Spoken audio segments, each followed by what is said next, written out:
Y ahora tiempo para la tertulia de humanidades que llega a Islandia de la mano de Eusko Ikaskuntza. Una de las primeras crónicas viajeras de la historia es el Codex Calistinus del siglo XII. En ella, un peregrino francés llamado Aymeric Picot describe el País Vasco como un lugar tenebroso, de agreste geografía, repleta de montañas y de bosques cerrados y poblada por gente muy poco recomendable. Claro, cualquiera que nos mira a nosotros dirá eso.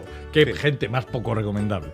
Bueno, desde entonces y a lo largo de los siglos, la montaña vasca ha sido un motivo literario, unas veces oscuro y otras luminoso, cuyas huellas ha rastreado en profundidad nuestro invitado de hoy, que ya nos presenta el contacto islandés en la Sociedad de Estudios Vascos, Juan Aguirre. Arratsaldeon, Juan. Arratsaldeon, Félix, Quique. ¿Qué tal? Bueno, pues muy bien, aquí estoy con Aritz Monreal. Arratsaldeon, Aritz. Arratsaldeon. Arratsaldeon, Muchas gracias bienvenido. por la invitación. Nada, encantados de recibirte. Lo primero que hay que decir, y va a presentarte a ti con todo tu currículum, pero antes de nada habrá que decir que eres montañero, ¿no? Sí, bueno, montañero, escalador, Así. Aficionado en todo caso. ¿Alpinismo también haces? No, alpinismo estoy mayor ya. Vale. Bueno, y eres bilbaíno, lo cual ya eso también, ¿eh? Sí, Bilbotarra quizás. Sí, Bilbotarra, licenciado en Filología Vasca e Inglesa, estudiaste Literatura Comparada en la Universidad de Edimburgo y estás doctorado por la del País Vasco hace ya algunos años con una tesis sobre este tema que hoy vamos a hablar, la literatura de montaña, y ahora impartes en el Departamento de Didáctica de la Lengua y la Literatura de la UPV. Y entonces, el motivo para invitarte, Aritz, es que en el último número de la Revista Internacional de los Estudios Vascos de la RIEF has publicado un artículo que es un breve resumen, una síntesis de tu tesis doctoral, un artículo que se titula La literatura de montaña del País Vasco. Bueno, pero sí. Sí, adelante. Sí, no te iba a decir que a ver qué entendemos por literatura de montaña, ¿no? Porque supongo que dentro de esa categoría tenemos que incluir tanto las obras que describen los paisajes como las que tienen a la montaña como motivo o como símbolo. Siendo esto así, y si no fuera así, me corriges y ya está, ¿qué volumen de obras has manejado para la elaboración de tu tesis doctoral? Porque el tema parece bastante amplio. Muy bien. Bueno, en primer lugar quisiera puntualizar un poco a cuenta de lo que es el artículo, porque sí, en primer lugar sí que es una síntesis de la tesis, pero bueno, hay que tener en cuenta también que la tesis la escribí en euskera y al pasar al castellano pues siempre hay una labor de adaptación, el público no es el mismo. Incluso pues lo que puede ser el término literatura de montaña no es quizás lo mismo en euskera o en castellano, más o menos sería lo mismo, pero cambiando de idioma pues no siempre se entiende lo mismo por literatura de montaña. Yo en realidad pues sí que he tratado de tomarle lo que es el concepto de literatura de montaña pues de la manera más extensa posible, y esto implica también pues que los libros que hay que leer, como decís, pues son muchos, ¿no? Afortunadamente pues tengo referencias externas, se ha trabajado y estudiado mucho no solo en otros países sino aquí también. Pues por ejemplo tengo la referencia importante de mi amigo Antxon Iturriza, su historia del montañismo, y entonces esto permite acotar un poco pues lo que sería los trabajos que habría que estudiar. Sin embargo, en las primeras páginas de tu artículo, Aritz, dices que aunque en nuestro país es montañoso y además bastante montañista o montañero, hasta hace poco aquí la literatura relacionada con la montaña no ha despertado excesivo interés, cosa que sí ocurre en otras latitudes europeas. Eso es. Esto, a ver, explica. Sí, yo creo que los factores más importantes para que no se haya extendido el interés hacia la literatura de montaña son, en primer lugar, que el siglo XIX, pues en el País Vasco es un siglo pues que con muchas tensiones sociales, guerras que no permiten acercarse a la montaña. Luego, pues en Inglaterra y en otros países europeos, pues hay clubes de montaña que tienen sus propias revistas, y esto lo que hace es que el interés por la literatura de montaña crezca. Aquí pues no se daba esa situación social. Luego creo que también es importante, bueno, que hemos carecido de una universidad propia hasta hace poco. También es importante pues que la dictadura franquista pues no permitía hacer ciertas cosas. Yo creo que a partir de de que dejamos de tener una dictadura en el País Vasco, pues el interés por la literatura de montaña, incluso las publicaciones, pues van en aumento. Oye, de todas formas, si ha habido un estereotipo asociado al pueblo vasco, es el de gente ruda a semejanza de sus montañas. ¿De cuándo data este tópico y en qué época empieza a declinar todo esto? Bueno, yo creo que es un tópico del que todavía no nos hemos deshecho. Es que no ha declinado del todo, ¿vale? Que nos va a costar deshacernos de él. Bueno, esto es un tópico, quizás hay algo de verdad como en todos los tópicos y estereotipos, pero que viene de antiguo, desde la edad clásica, desde que hay testimonios sobre los propios vascos. Siempre se ha asociado pues la montaña y la rudez o la barbarie de los vascos a la montaña, y quizás pues esta imagen se ve mejorada un poco a partir del Renacimiento. Uh-huh. Precisamente en el Renacimiento tú sitúas un cambio, un poco de paradigma ahí. Ahí sobre todo hablas en concreto del historiador Esteban de Garibay, de Mondragón, no de Oñate. Sí, a ver, el alcalde de uno había nacido en otro lugar. Lo dejamos pasar. Es un poco como yo, cuando me has definido como bilbaíno, no lo sé. Bien, vale. Habrá que preguntarle a él. Te perdona entonces. Entonces, a partir de entonces, la montaña adquiere, digamos que un cariz religioso, ¿no? Es como un poco el lugar donde se guardan las esencias del país. Pero, ojo, hay que recordar que también es al mismo tiempo el lugar donde se producen, por ejemplo, los terribles conciliábulos de los aquelarres, de las reuniones de brujas. Esta dicotomía, que es más o menos al mismo tiempo, esta dicotomía parece que es sugerente, ¿no? Sí, yo creo que una imagen positiva del País Vasco, quiero decir, de la montaña en el País Vasco, no es un fenómeno único del País Vasco, sino, por ejemplo, en Suiza también en la misma época, pues hay varios escritores pues que alaban la montaña, y no únicamente porque es parte de su identidad, es decir, es un referente orográfico que conforma la propia identidad, sino también pues incluso pues las salidas montañeras, se ensalza sus virtudes en cuanto a la cuestión de la salud.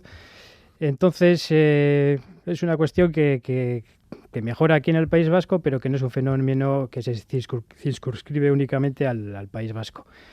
En cuanto a las brujas, no es un tema que haya estudiado en profundidad. Quizás sería interesante estudiar qué relación hay entre la montaña, la imagen de la montaña y estos terribles aquelarres que has dicho. Pero no lo sé, yo creo que más terribles que lo que serían las brujas quizás sería la propia Inquisición, o incluso sin duda Pierre de Lancre en el siglo XVII. Terrible. A mí me produce mucho miedo desde la perspectiva del siglo XXI. Eso es evidente. Oye, según la célebre fórmula del gran Voltaire del siglo XVIII, los vascos éramos un pueblo saltarín al pie de los Pirineos, que siempre es una imagen muy bonita. ¿Existe otro cliché del que seguramente también has hallado huellas en la historia de la literatura? Sí, es otro cliché, otra imagen que quizás tiene cierta correspondencia con la realidad. En cualquier caso, los viajeros del siglo XVII y XVIII, pues sobre todo los franceses e ingleses que he estudiado yo, pues sí que hacen eco de esta cualidad de los vascos como buenos montañeros, de pies ligeros y no sé, y la alegría de la que dice Voltaire, pues no sé, yo creo que nos caracteriza todavía. Sí, no lo sé. Yo siempre que se habla de esto es un pequeño paréntesis, siempre que se habla de esto de los vascos saltarines, me acuerdo de esa película que conocemos gracias a Félix Linares, que es el desfiladero de la muerte. Exacto, el desfiladero de la muerte, donde los vascos son como cabras montesas. Sí, ¿Conoces, Aritz? Bueno, no lo sé, me acuerdo de esta que echan pelotas, en vez de echar pelotas... Esa Hombre, bueno, a mí me parecía loable que se pudiera comunicar uno a base de Ritchie. Sí, con un Ritchie ha comunicado un montón de información. Sí. Eran como telegramas. Feliz. Sí, era totalmente claro. Y luego había más desmanes en la película, pero bueno, por citar es eso. Sí. Esto, Aritz, y otro tema, otro aspecto que también me parece interesante es el de la influencia de los cambios sociales y económicos en la difusión del montañismo, digamos que del ocio de montaña, ¿no? Porque siempre se dijo que esto lo empezó siendo un ejercicio aristocrático, elitista, pero tú matizas, dices que esto hay que hilar un poco más fino. Hombre, yo creo que esto guarda un poco de relación también con la definición que hagamos del montañismo, ¿no? Si asociamos montañismo, alpinismo, escalada, esquí, cierto tipo de cosas o de maneras de entender el montañismo que quizás en el montañismo moderno se entienda así, parece obvio que es una cuestión pues que, se trata de una actividad que comienza con las clases pues que tienen la capacidad de tener tiempo libre para el ocio y pues efectivamente sería pues una clase social alta, la aristocracia, quien comenzaría a practicar el montañismo, ¿no? Entendiendo el montañismo de una manera un poco más amplia, pues yo creo que nos podemos remontar a mucho antes de lo que sería finales del siglo XVIII, comienzos del siglo XIX. Y bueno, en el País Vasco yo creo que hay testimonios de que en cuanto gentes de clase social más humilde pues tenían 2 o 3 días dentro de sus actividades laborales pues para hacer otras cosas, pues se dedicaban a subir a la montaña. Por ejemplo, tenemos a finales del siglo XIX un geógrafo como Elisée Reclus que da fe de ello. Uh-huh. Bueno, es divertido un comentario que recoges de uno de los pioneros del alpinismo del siglo XIX, Leslie Stephen, que por cierto era padre de la escritora Virginia Woolf, y él mismo era autor de notables biografías. Bueno, pues aconsejaba Stephen que al describir la grandiosidad y belleza de las montañas había que procurar no ponerse demasiado estupendos e intercalar en el texto comentarios críticos, como por ejemplo hablar de los lugares de hospedaje donde la comida era mala o había pulgas. Bueno, en aquellos tiempos tan dados a lo estético sublime, esto suena un poco a desacralización, pero como mucho más moderna, ¿no? Sí, hay un elemento de quitarle importancia, de restarle importancia pues a las hazañas montañísticas que hace uno. Es un poco también una clase de humor británico en el cual pues asumir la importancia de lo que hace uno pues está un poco mal visto. También quizás habría que relacionarlo con la flema británica, que en situaciones de riesgo pues bueno, siempre hay que encontrar pues una salida humorosa o en fin, que no hay que darle demasiada importancia a las cosas.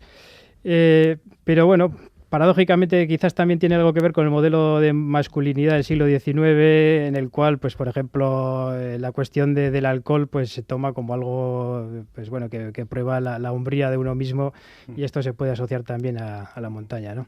Y Aritz, cuando hablamos de intelectuales y montaña, a uno ya en el tiempo presente se le ocurre primero Daniel Innerarity. que sube mucho a la montaña. Es verdad. Bueno, está bien. Sí, pero bueno, el antecedente que tú encuentras más en nuestras letras clásicas es Unamuno, que desde joven pues frecuentó las cimas del Pagasarri y que además que lo calificaba nada menos que como el Himalaya de mi niñez. A mí también me lo parece, bueno, sí. A veces es un poco exagerado. 700 metros, un 8000. Bueno, pero hay que tener en cuenta que también los ingleses, quienes supuestamente inventaron la cuestión del alpinismo y el montañismo, bueno, tienen su montaña más alta, al menos creo que tiene 1300 metros. Eso es verdad. Entonces, verdad. Ya. Bueno, y Unamuno, hay que disculparle. ¿Qué nos aporta en este relato? Bueno, Unamuno era una persona que seguía pues la literatura de su época, tanto revistas de clubes como, bueno, sobre todo un montañismo de tipo intelectual que había a finales del siglo XIX, siglo XX. Y bueno, se dedicaba no únicamente a practicar el montañismo con personajes bastante conocidos, sino también, además de eso, pues bueno, escribía sus experiencias y sus narraciones, pues yo creo que son, bueno, no echamos de menos el humor inglés leyéndolas. Bueno, ya se sabe, otra película para la historia, el inglés que subió una colina y bajó una montaña. Bueno, gran película. No lo sé, aquí nunca calificaríamos como montaña la de aquella película. Por eso. Bueno, oye, y por terminar, en el siglo XX, al vaivén de los acontecimientos históricos, se produce una politización de la montaña. ¿Con qué nos quedamos sobre este capítulo ya reciente del género literario del que hemos venido hablando? Bueno, yo creo que la montaña ha sido lugar de tensiones, de luchas siempre, y asociar la montaña y la política pues no es algo nuevo, pero yo creo que sí que tiene importancia en este fenómeno pues el surgimiento de los clubes de montaña dentro de las juventudes de los partidos políticos y bueno, es obvio que cuando estos diferentes partidos políticos van a la montaña, pues terminan habiendo tensiones políticas importantes, y eso se trasluce, por ejemplo, en las revistas de estos grupos políticos. Pero bueno, yo de cualquier manera creo que asociar, por ejemplo, un triunfo en el Himalaya, asociarlo con el país de la gente que ha conseguido subir la montaña, pues no es algo que haya finalizado todavía, ¿no? Pues aquí lo vamos a dejar. La literatura de montaña en el País Vasco, artículo de Aritz Monreal, que hoy ha estado acompañándonos en un reciente número de la Revista Internacional de Estudios Vascos. Muchísimas gracias, Aritz, por visitarnos y por dedicar tanto entusiasmo y tantas ganas a tus asuntos más interesantes dentro de lo que supongo que a ti te atrae más, que en este caso es la montaña. Pero Eso queda es. claro, ¿subes al Pagasarri o no? Bueno, al Pagasarri hay que tener en cuenta que en Bilbao, que no vivo en Bilbao sino en Donosti, con lo cual... Eres bilbaíno, pero vives en Donosti. Sí, Bueno, pero un día es un día, oye... Sí, no, a Ganecogorta sí que he subido alguna Ahí vez te veo, últimamente ahí te veo. por razones de trabajo. Pero eso ya es nivel élite, ¿eh? Ya, Eso ya, no, ya. es nivel élite. Ahí hay que subir con piolet. Efectivamente. Aritz, Juan Aguirre, Recuerda. muchas gracias. Venga, Hasta agur. luego. Agur. Agur.